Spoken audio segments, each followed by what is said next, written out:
question for you. Do you think Atlantis could be real? It remains as one of history's greatest mysteries. The legend began with Plato, all the way back in ancient Greece. The tale of a civilization that formed and prospered before our own. Atlantis was supposedly a highly technological society, much like the Mayans. But, as the legend says, due to the people's greed, they were punished by a flood that destroyed and submerged their cities. Different theories try to guess Atlantis' location. Some say it was in the Mediterranean Sea.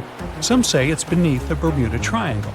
But, as science has shown us, Atlantis may be only an allegory for humankind. Today, you'll discover several amazing underwater cities that you have never heard of. They existed indeed and are not just a myth. We're taking you on an excursion to the underwater city of Baia, which is on the coast of Italy. Known as the Las Vegas of the Roman Empire, Baia was a resort city. The Roman elite traveled there for recreation. Imagine an open-air spa. That was Baia.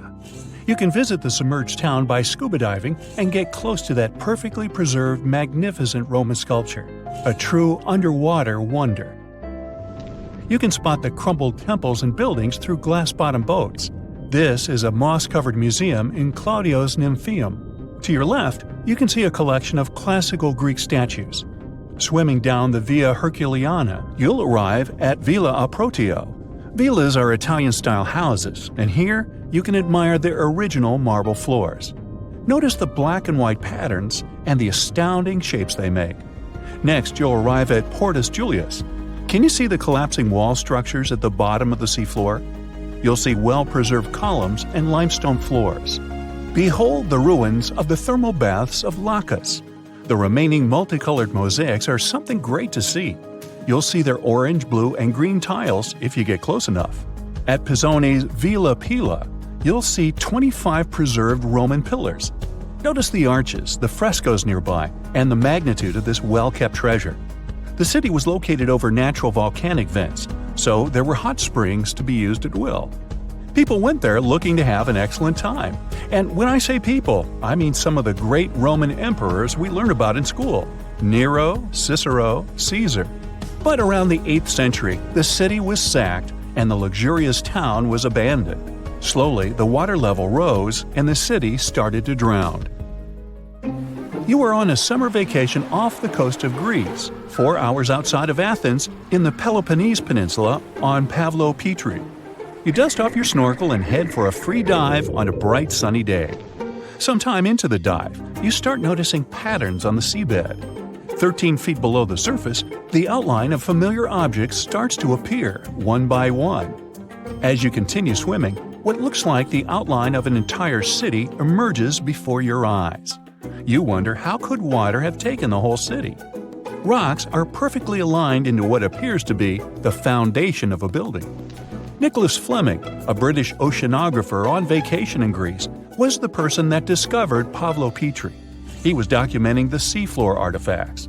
The team found the site filled with pots, storage vessels, and tools. A quern stone, for instance, is a tool used for grinding grains and turning them into flour. Multiple amphoras, which were found then, indicate that this settlement dated back to the Bronze Age, 5,500 years ago, when people started living in towns. The settlement is believed to have lasted for over 2,400 years. Pavlopetri is considered today the oldest submerged town yet found, and it's impressive that it wasn't a simple village. It was a vibrant port city with stone-built buildings, a marketplace, streets, and even squares. Let's continue our exploration and find secrets in other underwater cities. You are diving off the coast of the Ryukyu Islands. Pacific waters are far from smooth. There's a strong current pulling you into the deep sea. Suddenly, you see a huge structure thanks to the sunlight shining down on the seabed. At first, it looks like Machu Picchu's ruins across the globe in Peru. As you approach it, you slowly figure out its form. A pyramid-shaped structure, arches, staircases. It's something that could have easily been a palace or castle. Could this also be a sign of human activity? What you just saw is known today as the Yonaguni Monument. It also goes by the name of Japan's Atlantis. The entire monument is about the size of 5 football fields and the height of a 5-story building. Its most surprising feature is its expansive terraces that host large crowd gatherings. Explorers and scientists believe that Yonaguni dates back to 10,000 years ago. But whether it is a man-made structure or a natural formation is still under debate. For Japan's top marine geologist, Professor Masaki Kimura, Yonaguni is the heritage of a lost civilization. Kimura has dived into exploring the ruins over 100 times over the past 10 years. According to him, there are clear signs of human activity down there. The triangle pool, located on the monument's surface, is a triangle-shaped concave that is a historical symbol of water fountains in the region. There is also a giant turtle carved on the eastern side of the structure. And according to Kimura, turtles have an important cultural meaning. Several pieces of stone tools have been recovered from the site. Their estimated age dates back to 10,000 years ago. However, not all scientists are convinced of the same. For many, Yonaguni is the result of thousands of years of erosion. The fact that the monument is composed of one massive rock leads them to believe that it is not human-made.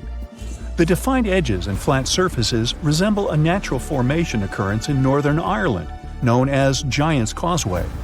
A series of interlocking basalt columns look like the ruins of a palace, but they were the result of volcanic activity in the region. Well, stay tuned for more underwater discoveries.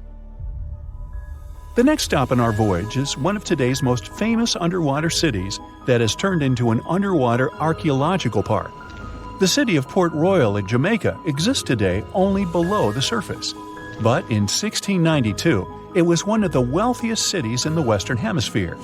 Port Royal was the center of the British Empire at the time, and an important trade city that attracted people from all over. It was also home to real-life pirates of the Caribbean. On the morning of June 7, 1692, the people of Port Royal met a different fate than they probably expected. The bars and restaurants beaming with life woke up shaking. People were taken out of bed with the power of a massive earthquake, estimated today at 7.5 on the Richter scale. One survivor says he saw the earth opening up and swallowing the town whole. What he said could be true, as the city was mainly built over sand. The ground sucked buildings, roads, and everyone above. Geysers erupted, and finally, waves as big as 10-story-high buildings hit the city. About 33 acres of the city disappeared underwater, and amazingly, most of its 17th century remains lie in good condition under 40 feet of water.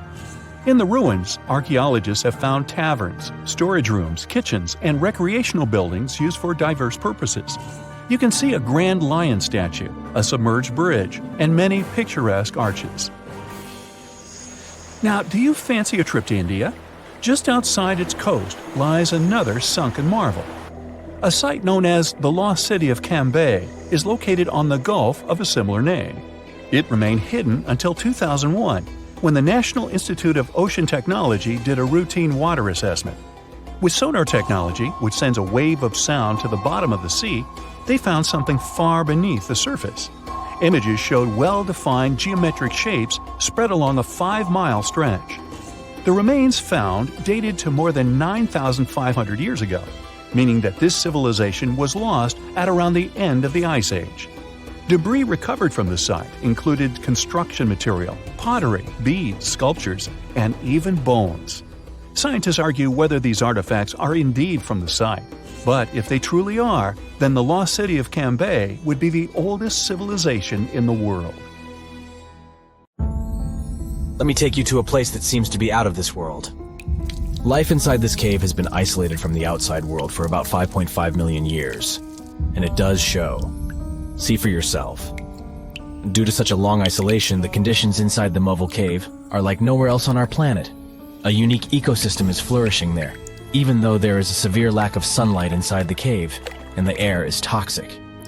The cave, located a few miles west of the Black Sea in Romania, was first discovered in 1986.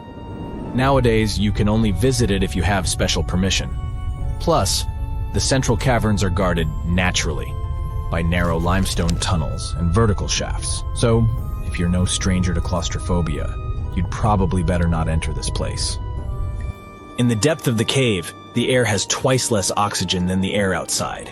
Instead, it contains a lot of carbon dioxide and hydrogen sulfide, so not the freshest air you can breathe. It's also pitch black inside the cavern. But despite, or should I say, thanks to, this cocktail of extremely harsh conditions, the site is a true goldmine for biologists. Shockingly, life seems to be booming here. In a 1996 study, scientists identified 48 species, and 33 of them were unique to the cave. Most of the creatures inhabiting the cave are tiny, with long limbs and antennae that help them navigate in the dark. They have no vision and lack pigment, and it makes sense. Why would you need to be able to see if you live in total darkness? And why would you need to be pretty and colorful with no one to see you? Now, I'm going to take you to another cave. It's no less amazing, but looks very different. This is the Giant Crystal Cave, aka the Cave of the Crystals, in Mexico. These ginormous crystals were found in 2000 by a mining company after the water was pumped out of the cave. Two miners then saw the crystals after entering the drying cave on foot. These awe-inspiring crystals are actually massive gypsum pillars hidden 984 feet underground. They're anchored to the walls and the floor of the scorching hot cave. Scientists estimate that the crystals could have been already growing for 500,000 years. That's why many of them are so long and wide that you can walk across them. Unfortunately, visiting this wonder of nature is impossible at the moment. But maybe it's for the better, since the Giant Crystal Cave is a dangerous place that can easily turn into a trap. For tens of thousands of years, it was filled with groundwater, which was originally pushed upward into the opening by a magma chamber located in the depths of our planet. The magma under the cave kept the water hot, but eventually the temperature of the water dipped below 136 degrees Fahrenheit. As a result, the water started to fill with calcium and sulfate, whose particles began to recombine into gypsum. And then, white-tinted crystals took over the cave. And since they stayed underwater, they were able to keep growing. You don't have to fly to space to take a closer look at a black hole. Scientists have found something very similar to black holes in the southern Atlantic Ocean. A black hole has such an enormous gravitational pull that once something gets pulled inside, it doesn't have any chance to escape. Even light can't get out of a black hole. But ocean black holes seem to be almost as powerful as their space relatives. But instead of catching the light, they do the same with water. Ocean eddies are massive whirlpools that spin against the main current. They usually swirl billions of tons of water, and most of them are larger than a city. These whirlpools are so powerful that nothing trapped by them can escape. But the scariest thing is that you might not even notice heading into one of them. These things are so huge that you won't spot their boundaries until it's too late. When scientists started exploring ocean vortices with the help of satellites, they discovered the borders of several eddies. After that, they managed to prove that, mathematically, these whirlpools are the same as mysterious black holes in space. Massive eddies are surrounded by super-tight barriers where fluid moves in closed loops. Even water can't get out from the inside of these loops. That's why tight ocean vortices play the role of enormous containers. Water inside them can be totally different from the ocean surrounding an eddy. And I'm not only talking about its temperature. The salt content inside and outside a whirlpool often differs as well. On the thin Curonian spit splitting the Baltic Sea from the Curonian Lagoon, there is one of the most bizarre places on Earth. Locals call this area the Dancing Forest because pine trees in this forest have shockingly unusual shapes. They twist in spirals and circles along the ground. There are some theories why it could be happening, of course. Some people claim that huge amounts of positive and negative energies once clashed in that spot. More down-to-earth individuals believe that the reason is geological. Sandy soil in the area is too unstable to hold trees growing upright. The most popular is the idea that strong winds blowing from the water influence the shape of the trees. In any case, experts haven't come to the final conclusion yet. Look at these underwater crop circles. For the first time, they were spotted in 1995, close to southern Japan's coast. Local divers called these 7 feet wide structures mystery circles. The enigma had been plaguing many minds for almost 16 years until the culprit was finally caught. Imagine the researchers' surprise when it turned out to be a male pufferfish. The fish needs a bit more than a week to build one circle, and the aesthetics are obviously crucial. A male is swimming inside the circle, digging valleys in the sand with its fins. But that's not all. The fish also use shells and corals to decorate particular parts of their circles. This whole build-a-circle thing has a practical purpose as well. The way a male fish swims pushes the sand toward the center of the circle and creates a mound which later serves as a nest. The next mystery on our list is in the Caribbean. Just off the coast of Belize, there's a giant sinkhole. That's the Great Blue Hole. It's about 1,000 feet across and more than 400 feet deep. Once, a long time ago, this hole was a cave. But then rising waters filled it, making it collapse in on itself. The deeper you'll descend into the Great Hole's crystalline waters, the darker it will become. You'll see tons of stalactite-filled caves there, but entering them is extremely dangerous, unless you want to get hopelessly lost.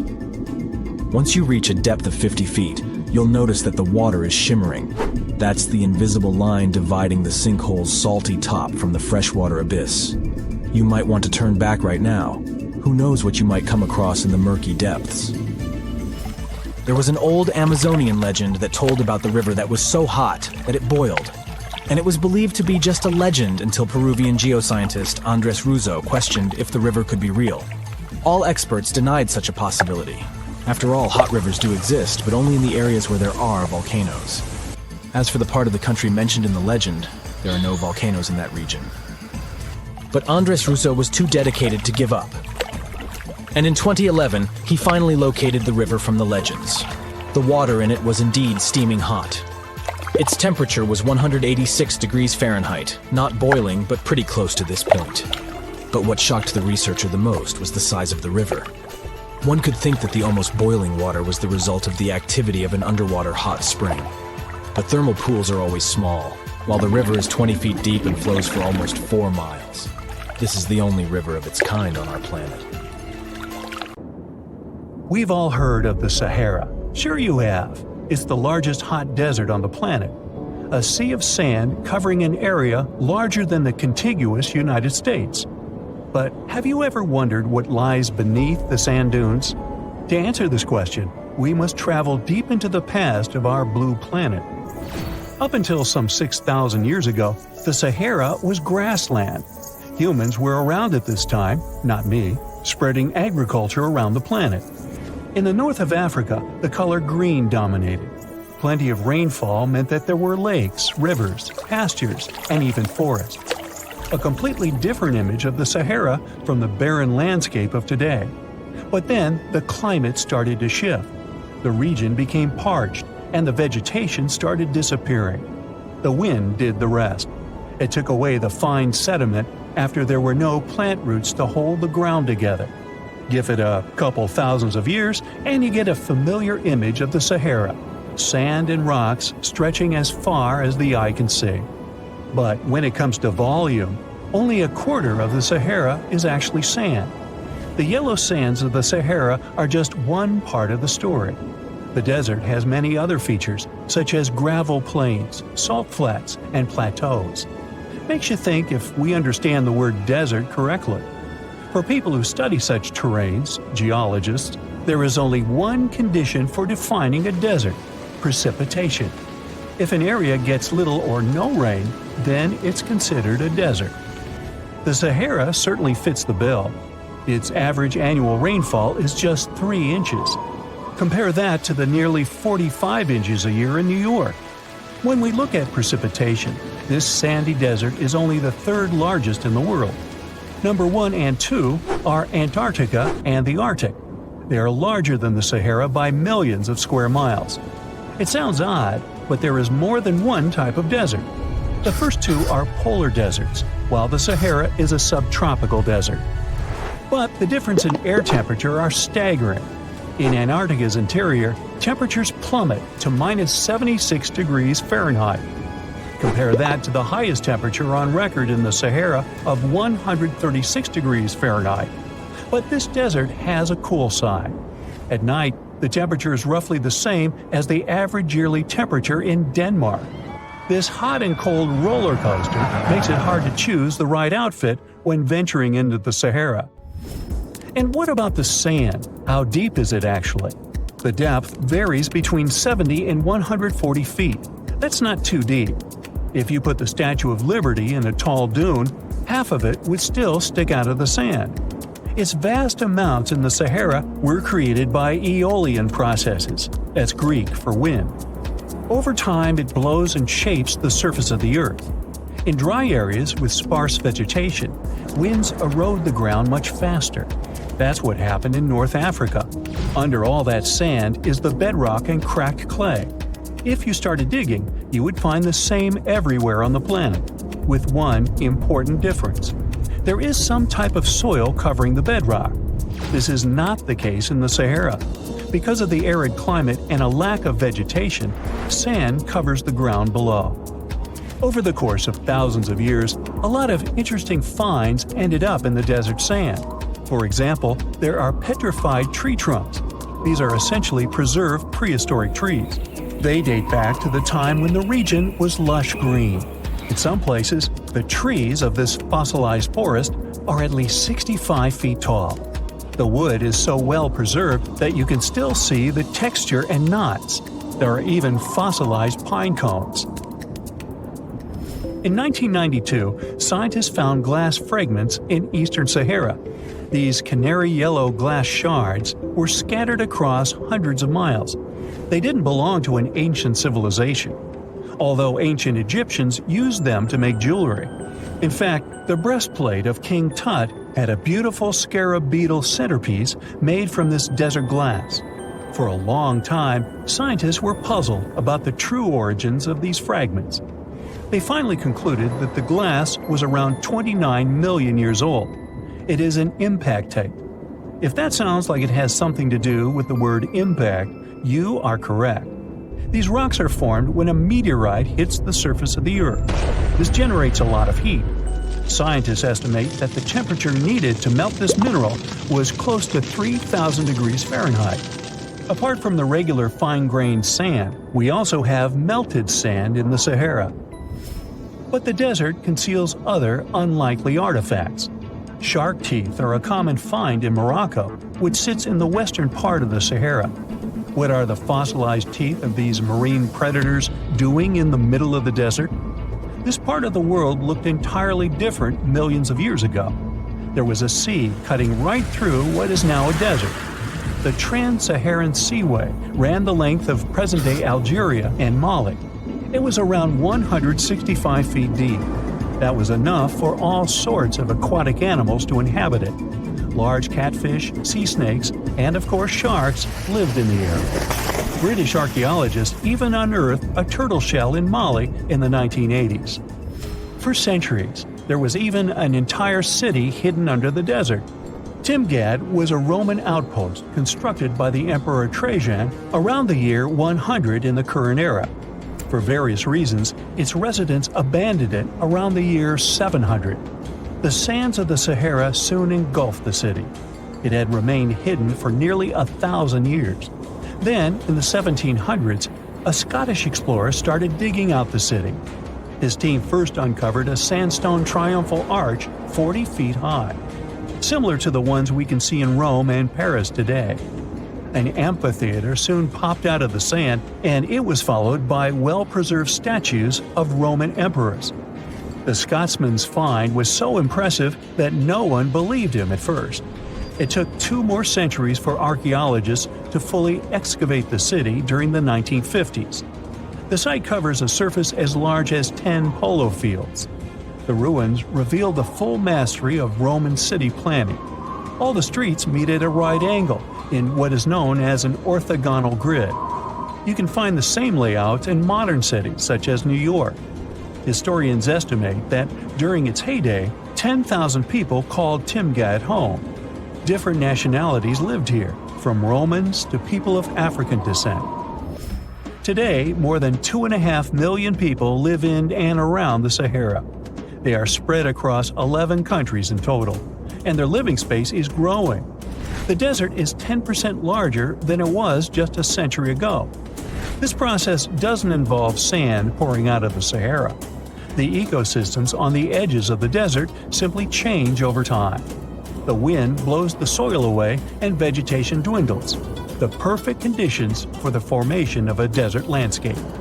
These changes are happening in the Sahel, a region south of the Sahara Desert. That's why the African countries have recently come together for a project called the Great Green Wall. The primary goal is to stop the desertification of the Sahel and hold back the sands of the Sahara. Their plan is ambitious and involves planting a wall of trees from the west to the east of the African continent. The proposed forest is not only going to be long, but wide as well. The Sahara and the Sahel share a historic bond. Since antiquity, camel caravans have been making the journey from Africa's Mediterranean coast in the north to the savannas in the south. The golden age of this trade kicked off in the 9th century. The perilous journey took several months to complete. The route was 2.5 times longer than the length of the Grand Canyon. Explorers still find evidence of these ancient caravans hidden away under the sands of the Sahara. Mirror check. You've got your beige parka on, your chisel is packed, and your overnight plane ride to Saudi Arabia is booked. You know what this means, right? Unfortunately, you weren't cast in the remake of Dune. It just means that you're ready to go explore the world's largest desert areas in the hopes of uncovering prehistoric secrets about our ancestors. Let's get one thing straight. If you ever thought that deserts were empty spaces, think again. They might be filled with sand as far as the eye can see, but they also hold a lot of history, you know, because before humans settled down in cities and towns, we were nomadic people, and we traveled all around the globe looking for food, water, and shelter. So we had to come up with some interesting stuff to survive. Like this thing that was found in the desert of Saudi Arabia. Do you have any idea what this could have been? Over many years, scientists have discussed the origins and use of huge structures such as these ones. It seems our Neolithic ancestors were way smarter than we gave them credit for. They didn't spend all their hours around the fire carving weapons out of stone. No, they were also practicing their architectural skills. These huge stone structures are called desert kites, because if you look at them from a distance, well, they sort of look like kites. Archaeologists have arrived at the consensus that these kites were used to lure animals in. This way, it would make it easier for our ancestors to guarantee their week's food. But that's not all. Take a look at these monolithic structures right here. They show us that our ancestors probably drew on rocks, the blueprint of what they were going to build on the ground. Just like modern-day architects, desert kites could be miles long, so they drew out a plan before actually building them. The most surprising feature of all is that these kites were built even before things such as Stonehenge. We're talking around 7,000 to 9,000 years ago. Over the last decade, scientists have been able to identify over 6,000 desert kites spread across the Middle East and West and Central Asia. If you don't think this huge, try building something this large without the help of any drones. It looks like a pretty difficult feat to me. And apparently, Saudi Arabia's desert is filled with more amazing things. Scientists have found mysterious stone structures that are older than the pyramids of Giza in Egypt. So of course, you can't wait to go check that out. Can we all agree that carrying around heavy rocks to build a pyramid without the help of modern technology sounds absurd? I mean, how on earth did they do it? Now imagine turning back the clock about 2,000 years into the past and finding humans that built similar gigantic structures in isolated areas. Take a look at these so-called mustadels.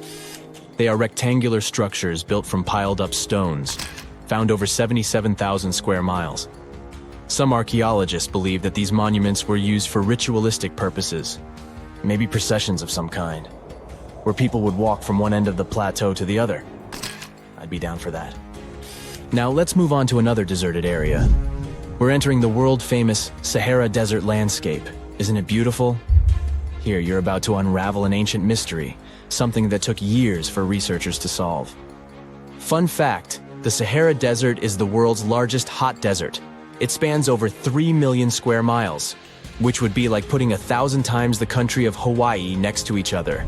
We say it's the largest hot desert because the world's largest desert area is Antarctica. But we all know temperatures over there are freezing, not the typical image of when we think of a desert. Deep into the desert, near the Algerian town of Fougeret et Zoua, something strange was found.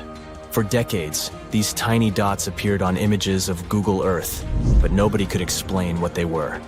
Some scientists were sure that these circles are the result of oil activity in the region, Others guessed that these were ancient fogaras or ancient water wells.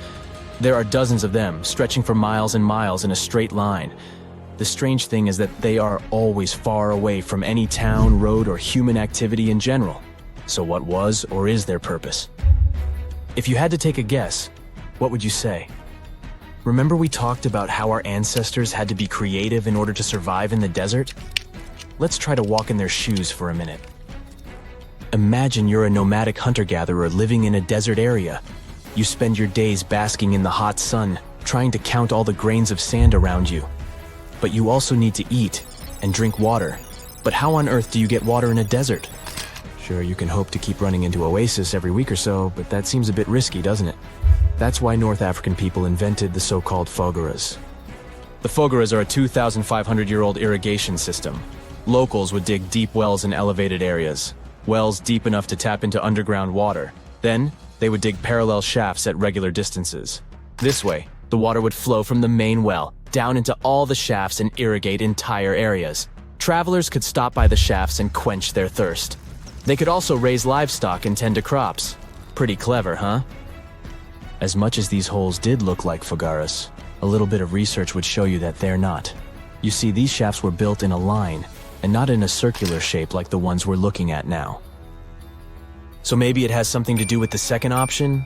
Maybe these desert holes were related to oil activity in the region? Let's have a look at the holes up close and personal. From Google Earth, they don't seem that big, but in real life, they are huge craters.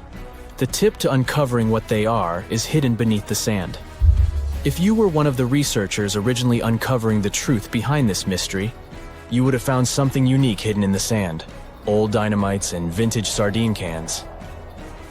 Putting the pieces of the puzzle together, scientists found that these sardine cans were a model from the 1950s and 1960s. It seems that entire teams from that decade would camp out while they surveyed the area for oil. And what about the dynamites? These were used for seismic surveying. This is an old technique, used to identify if there is oil and gas beneath the Earth's surface. Still in North Africa, you find out about another desert mystery worth exploring. Near the city of Tiaret, southwest of Algeria's capital, one runs into 13 peculiar monuments. These structures are also called jedars, and yes, I am aware of how much that may sound like a Star Wars reference. They are pyramid-like in their shapes, and as far as scientists know, they were used as final resting places for the people who lived in the region. Can you guess who these were? Most likely the Berber nomads. And since we're talking about ancient stuff, they were probably built between the 4th and 7th centuries CE. Once scientists began to explore the insides of these monuments, they found they were pretty big inside. They found large underground vaults, chambers, and labyrinth-like corridors that gave way to over 20 compartments. It could take you up to 2 hours to walk around in them, and apparently our ancestors also used its walls to depict images of animals and hunting scenes. There's no definite proof of what these jedars were used for, though. This is so neat, huh? I'm sure that our world's desert is filled with many more mysterious things for us to unravel. I guess I'll see you next time so that we can continue our— Phew! This summer has been turning up the heat like never before. We feel like roasted marshmallows on a sizzling grill. Yes, the world is getting hotter, but some regions have always fought with high temperatures. It turns out people had some inventions to keep themselves cool in ancient times too. Some of them are still functioning, even 3,000 years later. Let's take a look at how people saved themselves from heat throughout history. So, put an ice cube into your cold drink and get ready to hear how people survived the heat. Speaking of ice cubes, do you know that the Persians made an ice storage system? In the deserts of ancient Persia, people had an out-of-the-box idea about how to prevent their food from turning into a melted mess. These ingenious Persians stumbled upon a physics trick that allowed them to create ice in the middle of the desert. They called these cool structures yakhchuls, which basically means ice pits. These ice pits were not your ordinary coolers. They were like secret underground fridges. They looked like dome-shaped mud brick structures on the outside, but inside, it was a whole different world. These ice pits had an evaporation cooler system that worked like magic. At night, when the desert cooled down, Persians made use of the radiative cooling effect. They set up cleverly designed trenches to hold thin layers of water. The water froze, defying the desert heat. Then there were underground square storage areas. The Persians collected the melting ice water from these cooled trenches, and during the night, they froze it again, making the most of the desert's natural chill. To add to the cooling effect, they built a wall to shade the storage areas from the hot midday sun. And that's not all. They had this fantastic wind-catching contraption called a badger that caught the breeze and directed it right into the ice pits. Fresh air plus ice.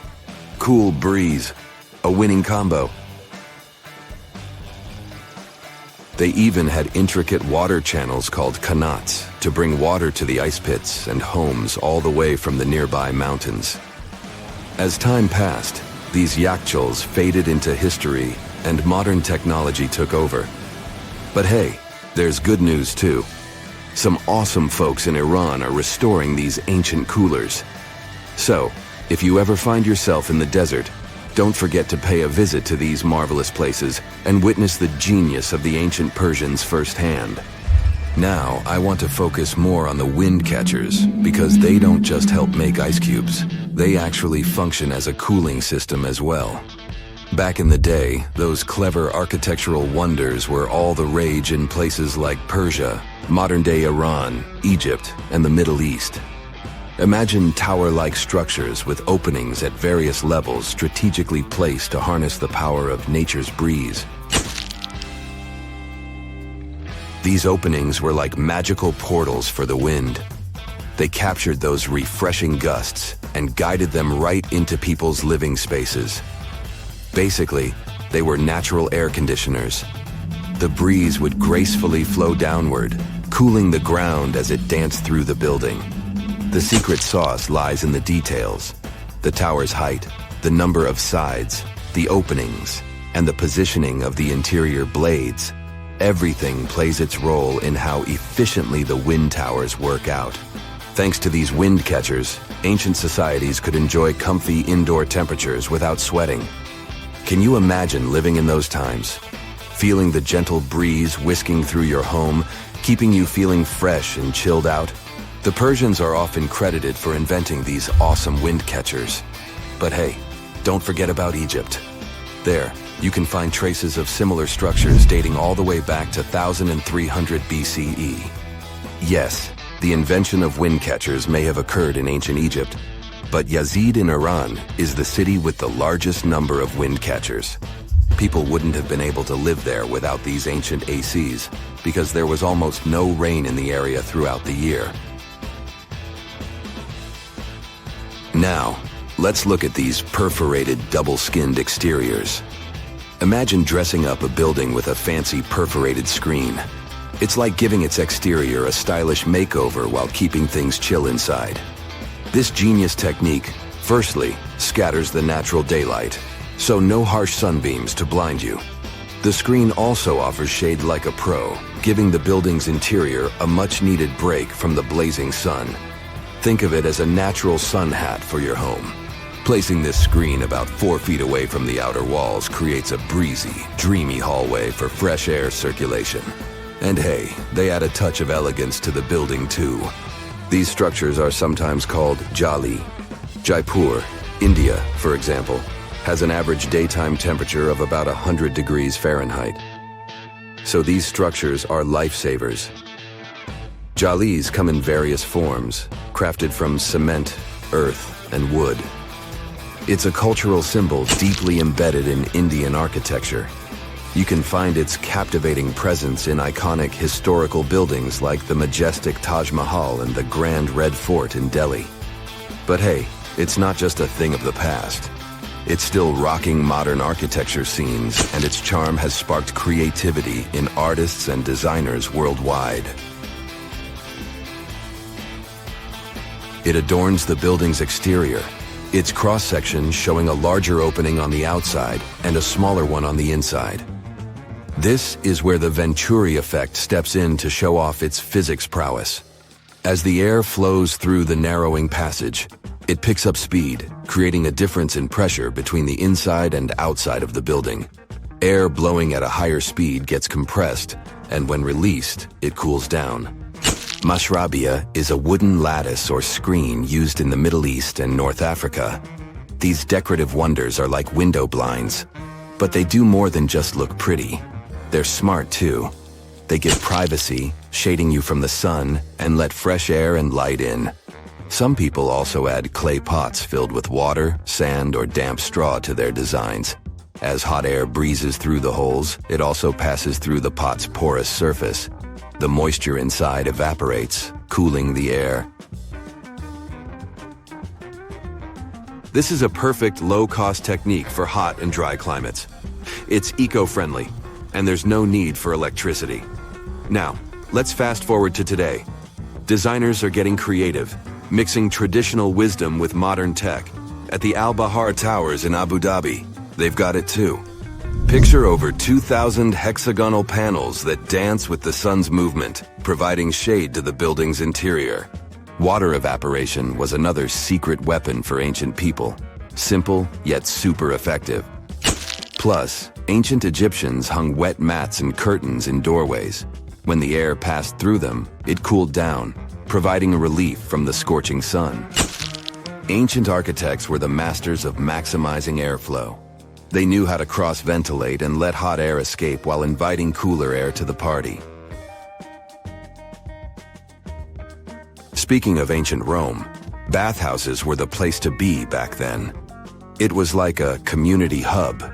People gathered to chat about politics, play sports, and, of course, take a relaxing dip. The frigidarium was the cool spot in Roman baths.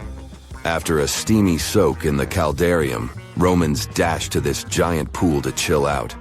Then in some places, like Cappadocia in Turkey, people went underground to hide from the heat. They carved cozy dwellings in volcanic rock, harnessing the Earth's natural cooling powers.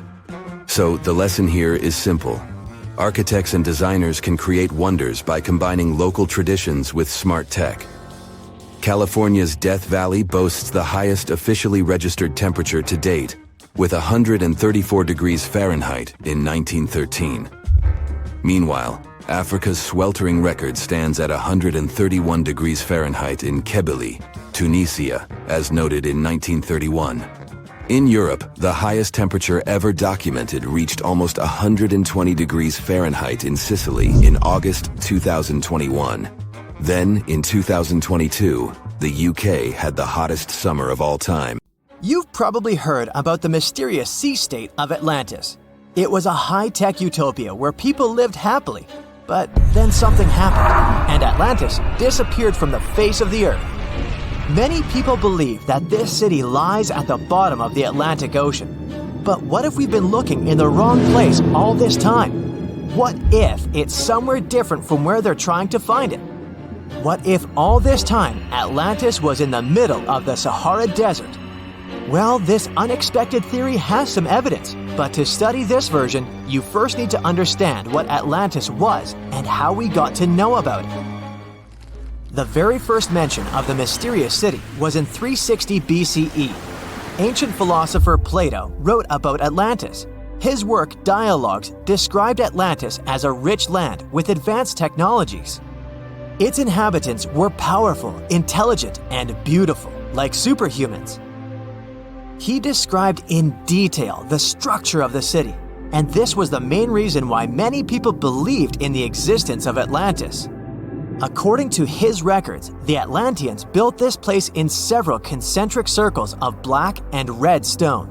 Then they covered these circles with brass, tin, and precious metals. In the city, there were water channels on which ships sailed. The Atlanteans were sailors, so they built a passage from their city to the open sea. On the internet, you can find many drawings of Atlantis, created based on Plato's descriptions. Take a look at these drawings and an actual photo of the Eye of the Sahara. This place in the Sahara has a shape of several concentric circles. It looks as if a destroyed city left a trace on the sand. Many people have written online that the lost city was located there. but no one could prove it. Once upon a time, the Sahara was filled with rivers and lakes. In prehistoric times, there was only water there. So far, everything matches. The Eye of the Sahara was first discovered in the 1930s. This place was considered a crater from a fallen meteorite. But in the middle of the 20th century, scientists conducted a soil analysis and refuted the version with a fallen space rock. In the end, everyone agreed that this was a dome of molten rocks under which magma was raging. For millions of years, wind and water had been destroying the formed landscape and eventually made it look like perfect circles. But what if the Atlanteans once came to this place and used natural circles to build a city? In this case, we would have many traces and artifacts from this developed civilization. And yes, archaeologists did find some arrowheads, spears, oars, and other things there. But this has nothing to do with Atlantis. In the Eye of the Sahara, a multitude of Acheulean artifacts lies. It was an ancient tribe that frequented this place. For the first time, Acheulean tools appeared more than 1.5 million years ago. Some of the items found there may be 130,000 years old, and according to the records, Atlantis existed about 12,000 years ago. Archaeologists found no artificial structures in this place. There was also no debris or traces of a large city. People would have found some stuff if a big city with advanced technologies had existed here. The main supporter of this idea was one YouTube channel. It collected 1 million views and attracted the attention of many historians and anthropologists. The theory that the Eye of the Sahara is Atlantis was quickly refuted. People found too many discrepancies between this place and the description of Atlantis. The author tried to catch the viewer's attention by presenting external similarities between the natural landscape and the fictional ancient city. Another popular theory claims that Atlantis was a real continent located off the Bahamas, but then this city was swallowed up by the Bermuda Triangle.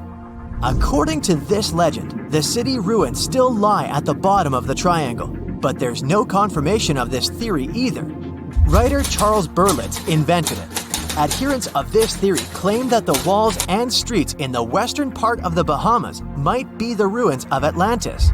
But scientists disagree. They have proven that these walls are natural formations of coastal rocks. There are also rumors that the story of Atlantis was inspired by an actual historical catastrophe, the Black Sea Flood. This is the Bosporus, a strait in Turkey connecting the Black Sea and the Sea of Marmara. Around 5600 BCE, the Black Sea was twice as small as it is now and had many cities on its shores. Unfortunately, a huge flood destroyed this flourishing civilization. Within a year, cities descended underwater, and surviving inhabitants moved to foreign lands and spread stories about the flood. Maybe these stories inspired Plato to come up with Atlantis. In the 1950s, people came up with another version. Atlantis was the continent that is now Antarctica. Tens of thousands of years ago, a warm continent with a developed city shifted to the northern part of our planet because of the movement of Earth's crust. The Atlanteans couldn't adapt to the cold conditions, and Atlantis was covered with a thick layer of ice. This theory was refuted when scientists began studying the tectonic plate's nature. It turned out that Earth's crust couldn't have moved such a huge continent as Antarctica. The tectonic plates don't behave this way at all. But the main question is, was Atlantis real? No one had described it before Plato. Perhaps the philosopher came up with it. Maybe he did this to emphasize the correctness of his views on life and to identify his philosophical theories. In his works, he wrote a lot about divine and human nature and how people can destroy this nature. He spoke of decaying ideal societies because of immoral behavior and vices. The Atlanteans were once moral, spiritual people who created a utopia, but then they became greedy and mean. They destroyed their inner nature, and for this, they had to witness the destruction of their city. One night, fires and earthquakes hit Atlantis and plunged the city into the sea. The higher powers punished people for their immoral behavior, and Plato also wanted everyone to be afraid of moral decay. But judging by the descriptions of the earthquakes and fire, it may seem that Atlantis was destroyed by a volcanic eruption, as it was with the ancient Roman city of Pompeii. And such destructions have happened pretty often throughout history. Natural disasters ruined many developed cities. One of the most famous cases occurred in 1100 BCE in the Mediterranean Sea, when a volcanic eruption destroyed the highly developed Minoan society. The Minoan society existed for about 2,000 years. These people mostly lived on the islands of Crete and Santorini, located north of Crete. The Minoans had beautiful houses, a sewage system, and a developed economy.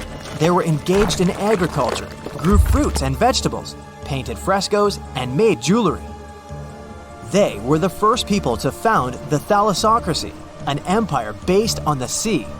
They lived off of fishing, piracy, and maritime trade. At the time, they performed cruel rituals, and their way of life was far from moral. They were used to earthquakes on the island of Santorini, so they reinforced the walls of the city with wooden beams, but they didn't know what a volcanic eruption was. And when the sulfur smell appeared in the air, they didn't suspect the impending catastrophe. When the volcano spilled out tons of lava and ash, all the residents of Santorini abandoned their homes and tried to escape, but they couldn't. The eruption and earthquake triggered a tsunami. A large wave flooded the coastal part of the island of Crete. This hit the economy of the Minoans hard and destroyed their port harbor. Then, foreigners attacked Crete and finally destroyed the developed civilization. Some historians think that Plato could have referred to the Minoan Empire when describing Atlantis. Using their example, he showed how immoral actions could destroy people. In November 1922, a boy walked through the desert mountains of Egypt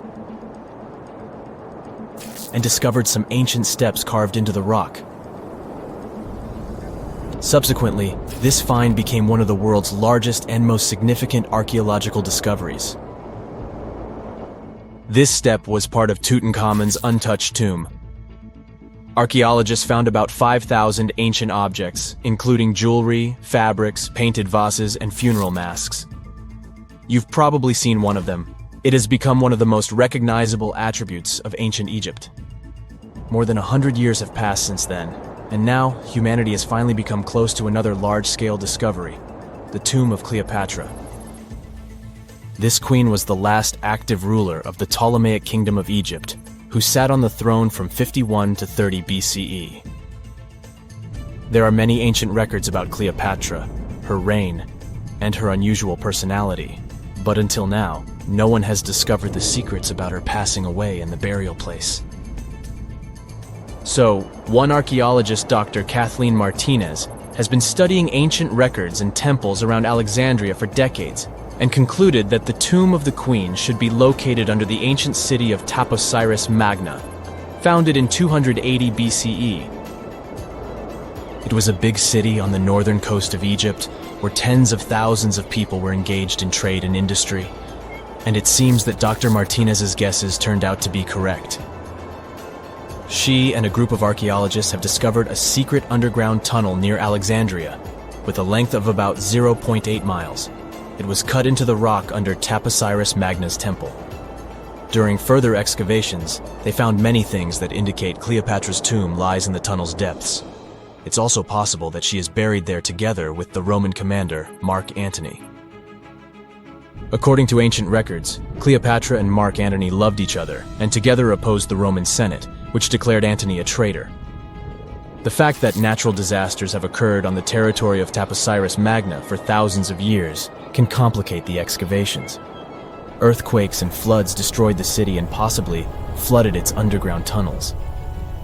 But archaeologists hope the ancient tomb remains untouched, and that it hides many treasures and records about the royal life of ancient Egypt during the reign of the last dynasty. There's a chance that excavations will go underwater and in the mud. This will require much time and funding, but archaeologists are sure it's worth it.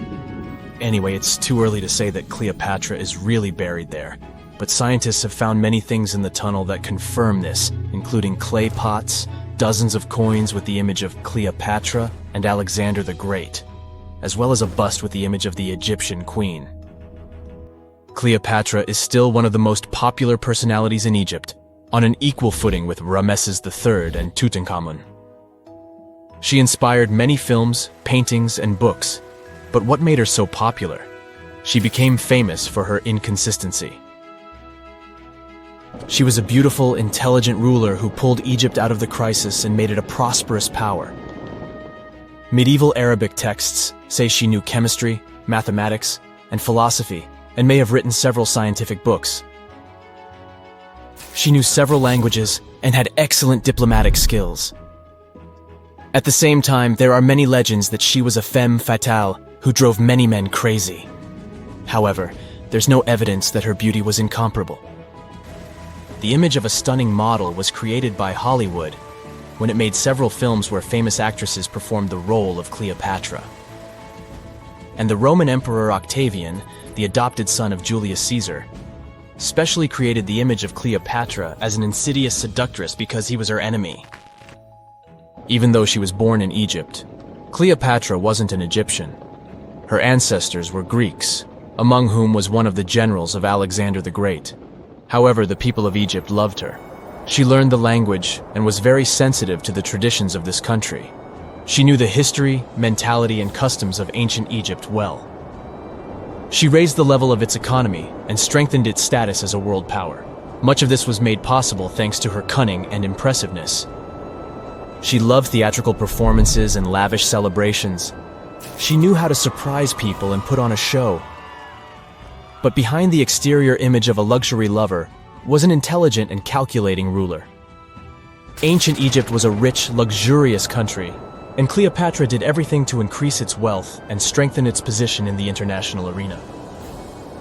For example, she was once in conflict with her brother Ptolemy XIII. The queen knew that she wouldn't be able to resist him, so she decided to attract Julius Caesar to their side. The Roman emperor arrived in Alexandria, where Cleopatra wanted to meet him, but Ptolemy knew about her plans and was about to prevent her from coming to Caesar. Then, instead of a rich and noisy arrival, Cleopatra decided to make her visit inconspicuous. She wrapped herself in a carpet or linen bag the emperor's servants carried into Caesar's private chambers. Cleopatra emerged from the carpet and impressed the Roman emperor with her beauty and determination. As a result, they fell in love with each other and became close allies. After some time, she impressed another influential Roman for diplomatic purposes. She arrived to meet Mark Antony on a golden barge with purple sails and silver oars. Cleopatra was dressed in the image of Aphrodite and sat under a magnificent canopy. Her servants dressed like cupids and were blowing her fan and burning incense. But Cleopatra created such a show for a reason. She knew that Antony revered Greek mythology and considered himself the embodiment of Dionysus. As a result, he was so impressed with this woman that he ended up marrying her. Cleopatra defended her crown, strengthened her alliance with Rome, and bore Antony 3 children. In Egypt, they threw big parties and enjoyed wealth with power. However, the relationship of a high-ranking official with the Egyptian queen caused a scandal in Rome. Octavian was Antony's primary opponent in the struggle for power, so he exploited the situation to darken the competitor's reputation. He used propaganda to make Cleopatra an insidious seductress in the eyes of Roman citizens. He accused Antony of succumbing to her charms. The Roman Senate supported Octavian and declared Cleopatra an enemy.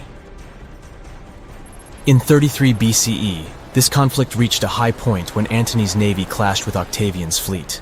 The latter won and forced his enemy to flee to Egypt with Cleopatra. According to some records, they took refuge near Alexandria. Pursued by the Romans, they hid in one of Cleopatra's palaces and met their end.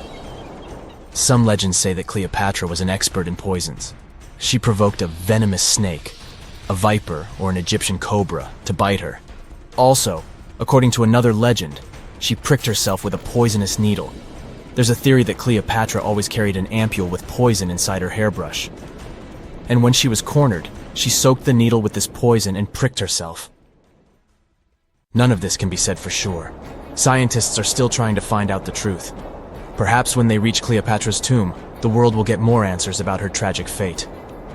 She is considered the last ruler of Egypt. After her passing, Octavian plundered her palaces and temples and returned to Rome, where he became the main emperor. He successfully ruled the country and expanded its borders. His reign ended when he turned 75. World history would have looked different if Cleopatra and Mark Antony hadn't lost that naval battle. By the way, did you know that more time has passed between Cleopatra's reign and Neil Armstrong's flight to the moon than between the reign of the Egyptian queen and the construction of the Great Pyramid of Giza?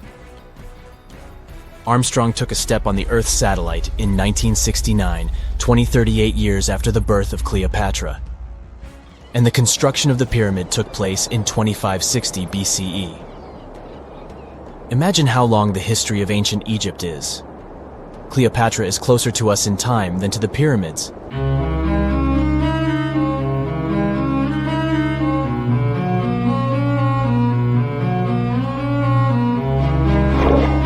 Question for you. Do you think Atlantis could be real? It remains as one of history's greatest mysteries. The legend began with Plato, all the way back in ancient Greece. The tale of a civilization that formed and prospered before our own. Atlantis was supposedly a highly technological society, much like the Mayans. But, as the legend says, due to the people's greed, they were punished by a flood that destroyed and submerged their cities. Different theories try to guess Atlantis' location. Some say it was in the Mediterranean Sea. Some say it's beneath the Bermuda Triangle. But, as science has shown us, Atlantis may be only an allegory for humankind. Today, you'll discover several amazing underwater cities that you have never heard of. They existed indeed and are not just a myth. We're taking you on an excursion to the underwater city of Baia, which is on the coast of Italy. Known as the Las Vegas of the Roman Empire, Baia was a resort city. The Roman elite traveled there for recreation. Imagine an open-air spa. That was Baia. You can visit the submerged town by scuba diving and get close to that perfectly preserved, magnificent Roman sculpture, a true underwater wonder. You can spot the crumbled temples and buildings through glass-bottom boats. This is a moss-covered museum in Claudio's Nymphaeum. To your left, you can see a collection of classical Greek statues. Swimming down the Via Herculeana, you'll arrive at Villa Aprotio. Villas are Italian-style houses, and here you can admire their original marble floors. Notice the black and white patterns and the astounding shapes they make. Next, you'll arrive at Portus Julius. Can you see the collapsing wall structures at the bottom of the seafloor? You'll see well-preserved columns and limestone floors. Behold the ruins of the thermal baths of Lacus. The remaining multicolored mosaics are something great to see. You'll see their orange, blue, and green tiles if you get close enough. At Pisoni's Villa Pila, you'll see 25 preserved Roman pillars. Notice the arches, the frescoes nearby, and the magnitude of this well-kept treasure.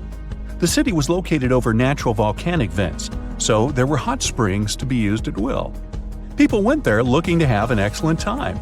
And when I say people, I mean some of the great Roman emperors we learn about in school: Nero, Cicero, Caesar. But around the 8th century, the city was sacked and the luxurious town was abandoned. Slowly, the water level rose and the city started to drown.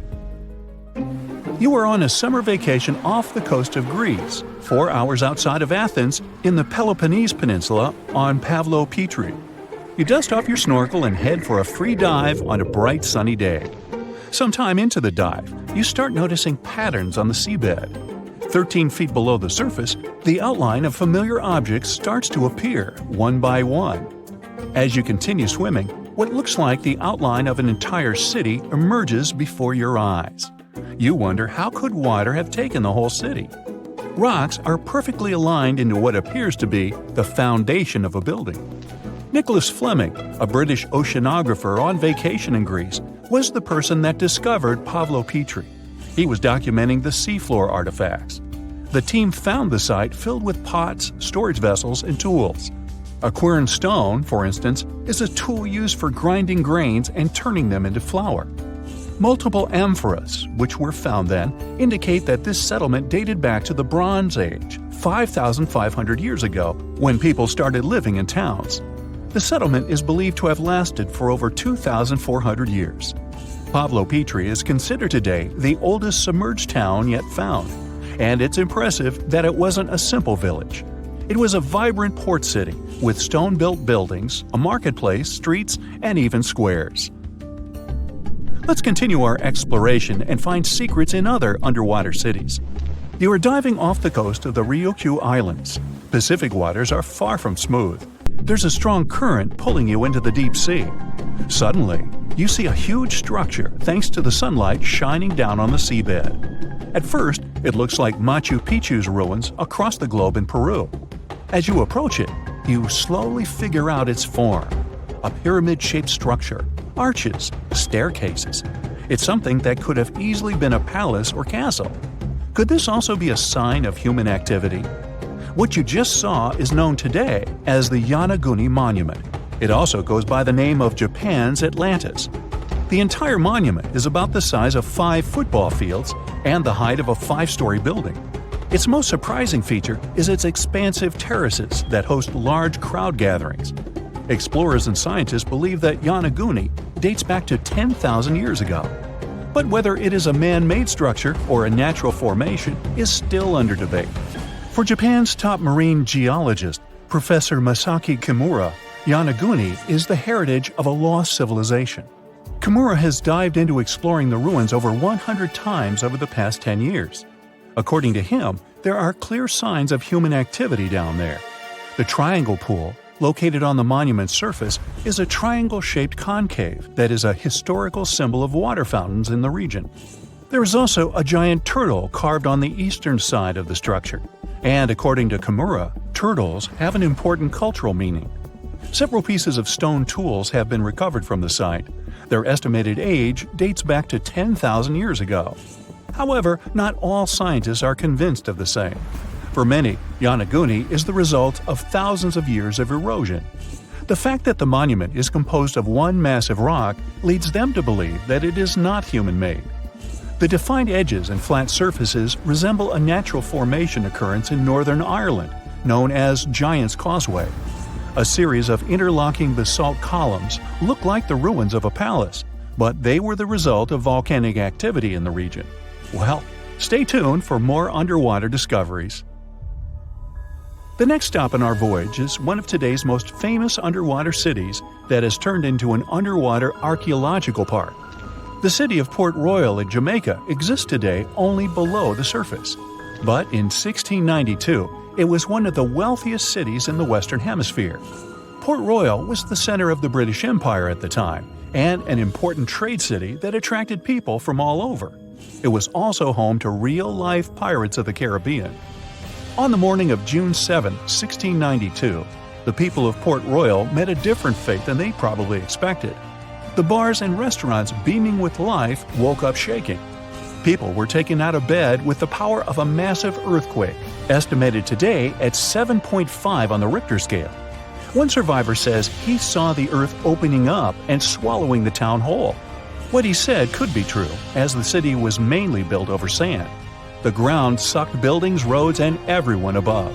Geysers erupted, and finally, waves as big as 10-story-high buildings hit the city. About 33 acres of the city disappeared underwater, and amazingly, most of its 17th century remains lie in good condition under 40 feet of water. In the ruins, archaeologists have found taverns, storage rooms, kitchens, and recreational buildings used for diverse purposes. You can see a grand lion statue, a submerged bridge, and many picturesque arches. Now, do you fancy a trip to India? Just outside its coast lies another sunken marvel. A site known as the Lost City of Cambay is located on the Gulf of a similar name. It remained hidden until 2001, when the National Institute of Ocean Technology did a routine water assessment. With sonar technology, which sends a wave of sound to the bottom of the sea, they found something far beneath the surface. Images showed well-defined geometric shapes spread along a 5-mile stretch. The remains found dated to more than 9,500 years ago, meaning that this civilization was lost at around the end of the Ice Age. Debris recovered from the site included construction material, pottery, beads, sculptures, and even bones. Scientists argue whether these artifacts are indeed from the site. But if they truly are, then the lost city of Cambay would be the oldest civilization in the world. In 2018, the most powerful underwater earthquake occurred between East Africa and Madagascar. There was a deep rift between the Earth's crust and the mantle. Hundreds of thousands of tons of magma came out on the surface of the ocean floor. After that, a huge underwater volcano with a height of 2,700 feet was formed near the coast of Madagascar. This is almost twice the height of the Empire State Building, and all this is hidden under the water. French scientists studied this place since it had regular seismic activity. When the geologists went on an expedition to the coast of Madagascar, they discovered this giant underwater rock, which was not here until recently. With the help of geological equipment, they discovered the earthquake happened deeper than usual, below the Earth's crust. Geologists created a special observatory to monitor the situation at this site in real time. Between February and May 2019, they recorded about 17,000 seismic activities below the ocean floor. Scientists had never recorded such deep earthquakes. This suggests that there are reservoirs and drainage systems inside our planet through which magma flows. It's like the veins and vessels of a living organism. The volume of lava the volcano spews at this place can be compared with the volcanic eruptions in the hottest spots of Earth. Perhaps this is one of the most catastrophic, but at the same time, beautiful events in nature over the past few years. To understand what can be beautiful about this, let's first figure out what an underwater volcano is and how it works. Inside our planet, there are incandescent liquid metals and molten rocks containing almost all the chemical elements from the periodic table. All this hot substance is called magma, which constantly flows in the planet's bowels. Anyway, magma is lighter than the surrounding Earth's crust, so it always tries to break out upwards. Fortunately, the surface of our planet is strong enough and doesn't allow magma to splash out. But sometimes it happens, and here's why. The Earth's crust consists of many solid parts, tectonic plates. These plates collide with each other because of movement. Imagine a massive picture of puzzles. Each detail of this puzzle is a tectonic plate, and they all are constantly moving. Sometimes one puzzle gets unhooked from another. When this happens, magma immediately spills out of the resulting gap. And these places of faults with flowing magma we call volcanoes. When such a volcano erupts, a new geology begins. A splash of magma shakes the ocean floor. Lava and ash erupt from the inside of our planet. It causes a release of destructive energy of incredible power. But thanks to the water, such a catastrophe can go unnoticed. More than 70% of the seismic activity associated with volcanoes occurs underwater, and almost no one notices it. But inside the water, there's a total mess. Lava heats the water and destroys the seabed. The ocean in this area boils, and large air bubbles rise up. But the enormous pressure of hundreds of millions of gallons of water suppresses the volcano's destructive power. Molten rocks of the Earth's crust are pressed against the seabed. The ocean blocks the consequences of the disaster, but sometimes the eruption gets to the surface. Such a case occurred in 2012. Vast pieces of pumice the size of a van began to float up in the southeastern Pacific Ocean. There were hundreds, even thousands of them. It was more like a group of unknown islands. Volcanic rocks scattered in the ocean over an area twice as large as New Zealand. Scientists used deep-sea sonar apparatus on the remote control to determine the full scale of the disaster. They studied the seabed for a long time and found 14 craters that released lava. The researchers saw that more than a third of the erupted volcanic material surfaced and scattered throughout the ocean. The rest was scattered along the bottom. It destroyed all marine life in the area. However, after the eruption of volcanoes, life is reborn like a phoenix from the ashes. Volcanic ash, lava, and soil around the volcano contain many useful elements and minerals. They nourish the soil and promote the development of microorganisms not only on land but also in water. That's why there's so much vegetation, flowers, and trees around volcanoes. And underwater volcanoes can eventually form natural islands. This is a long process, resulting from which a large piece of land comes out of the water. When magma goes out, the water immediately presses it to the seabed. The eruption can go on for a long time. The released magma raises the level of the seabed. After another 100, maybe 1,000 years, a new eruption begins. New magma flows lay a new layer on the surface of the previous one. Over millions of years, layer by layer, the volcano has been growing. It's slowly rising up because of constant eruptions. Some volcanoes may go out forever, and some continue to erupt. And then, one day, the level of volcanic rock reaches the surface in the form of a huge island. After many more years, the volcano may go out, and then life appears on the formed island. The destroyed seabed area is filled with animals, trees, flowers, and plants. These volcanic islands have unique ecosystems because they develop separately from all continents. Observing such islands helps scientists understand how life on Earth was born. There are hundreds of islands around the world that have appeared because of eruptions of underwater volcanoes. You can find them in Hawaii, Indonesia, and Iceland.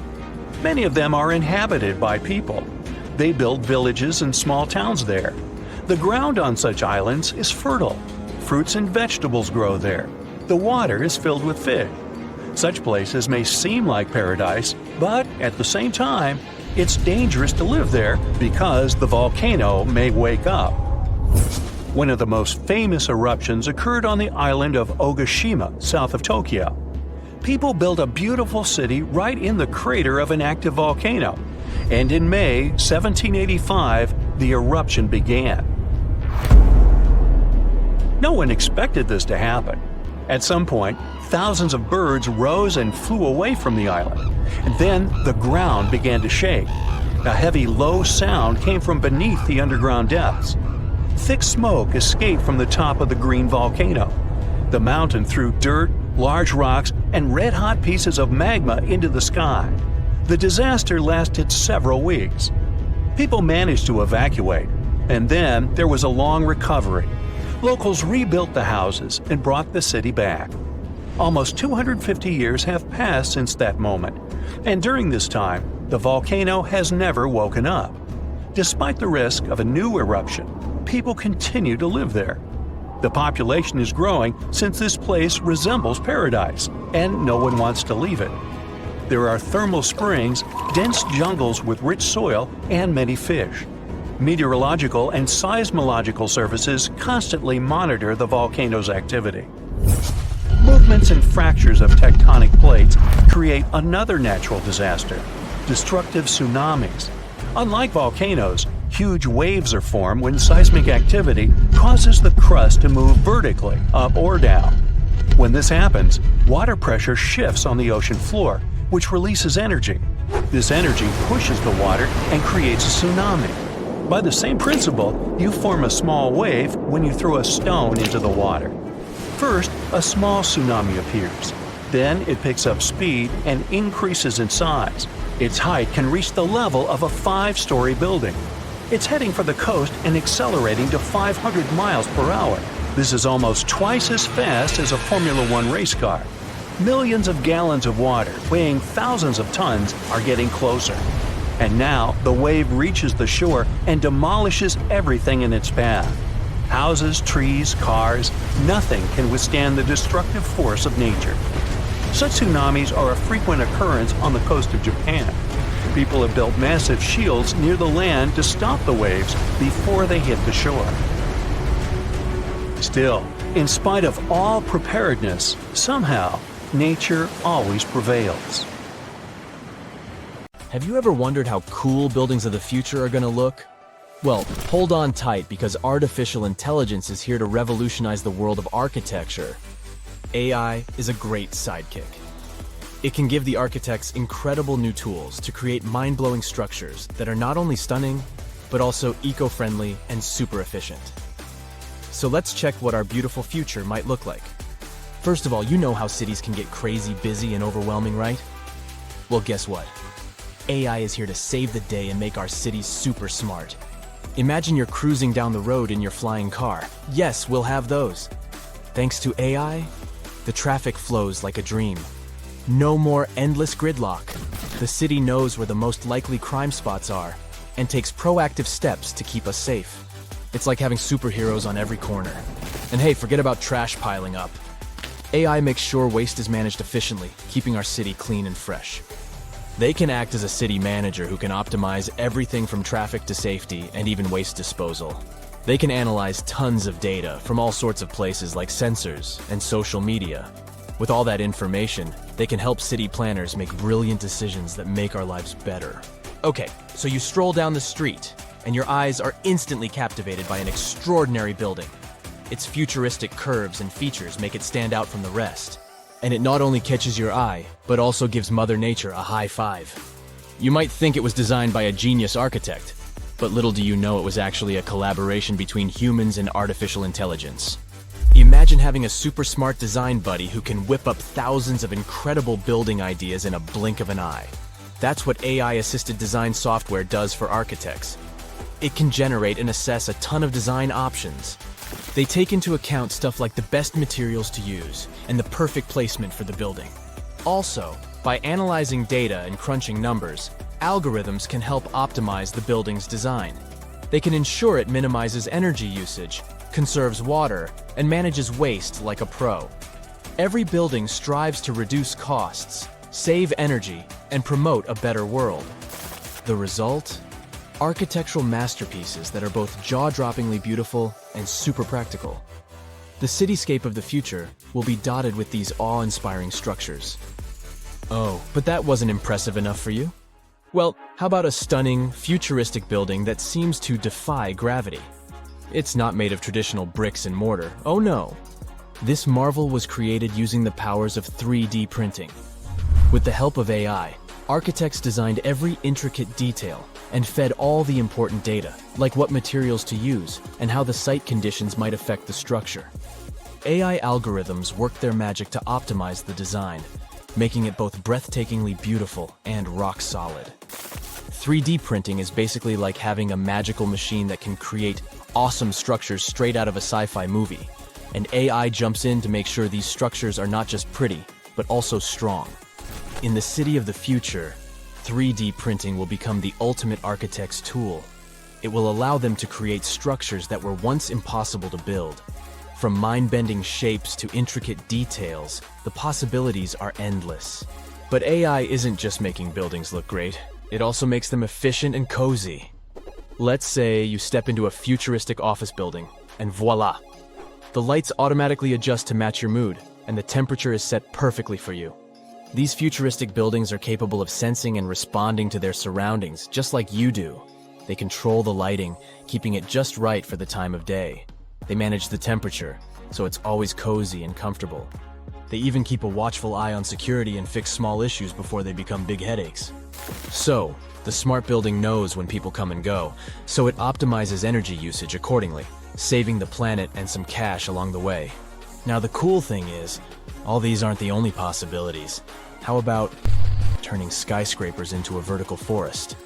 Recently, an architect from India got super excited about the power of artificial intelligence. So, he decided to team up with an image bot called Midjourney to create a vision for the future. But instead of a dull, robotic world, they aimed for something spectacular. With text prompts like utopian technology and futuristic towers, the architect and AI got to work. Guess what? Midjourney didn't disappoint. It conjured up a world where buildings were covered in lush vertical forests and adorned with shapes inspired by nature. They wanted to create a sustainable future that harmonized with the environment. The architect, Manas Bhatia, is super positive about AI's potential.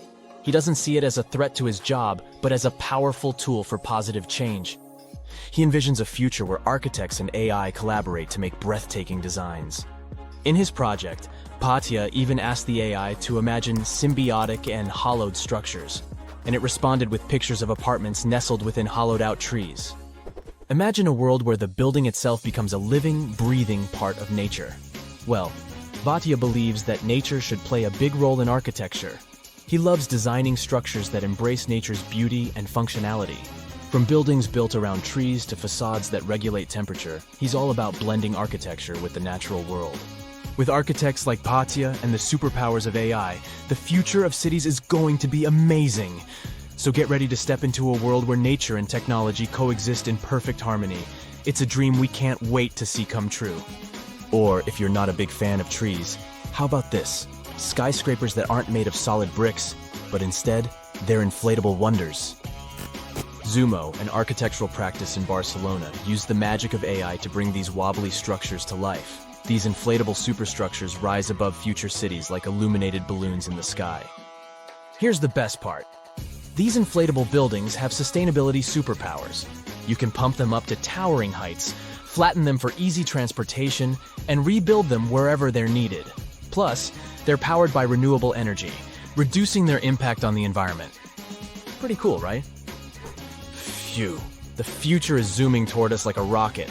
Artificial intelligence can become the secret sauce that makes architects' work extra special. But hey, with great power comes great responsibility. We need to use AI wisely and ethically. For now, we don't have to worry about machines replacing architects. Artificial intelligence still needs a human hand, or else we might end up with buildings that look like mashed up bananas or ice cream cones, unless that's your thing. In addition, humans have one important advantage. They, well, are humans. We need to keep in mind that artificial intelligence doesn't have emotional intelligence. It's a brainy genius, but it can't fully understand the feelings and vibes we humans crave in our spaces. So, we must remember to infuse our designs with that human touch, those warm and fuzzy elements that make us go, "Ah, I feel right at home." And let's not forget that AI is still learning. It's basically just taking its first steps, and we need to be patient and give it time to grow. Rushing things too quickly could lead to wonky designs or buildings that look like a jumbled puzzle. This might look cool if you like avant-garde architecture, but for regular folk, no thanks. So, as the future unfolds at warp speed, let's embrace the wonders of AI in architecture.